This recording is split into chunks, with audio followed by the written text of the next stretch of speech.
ده سجل المكالمات. تعال ما نشوف ازاي هنعمل كده. في الخلفية هيكون محتوى التطبيق مخفي.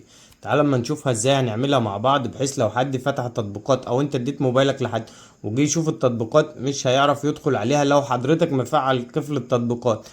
تعال ما نشوف ازاي نعملها بالشكل ده. هتضغط عليها وهي في الخلفية كده وهتعمل اخفاء المحتوى، وبكده التطبيق ده انت فعلت له اخفاء المحتوى بطريقة دائمة. يعني بمعنى ان انت لو فتحته تاني وجيت تدخل عليه برضه هتلاقيه نفس الطريقة كده مقفول، الموبايل مقفول بالشكل اللي قدامك ده كده. زي ما حضراتكم شايفين دي في الخلفية كنت فاتح صفحة اليوتيوب بتاعتي. مجرد ما اعمل لها اخفاء المحتوى كده بالشكل ده، انا لو فتحتها كده هتتفتح معايا.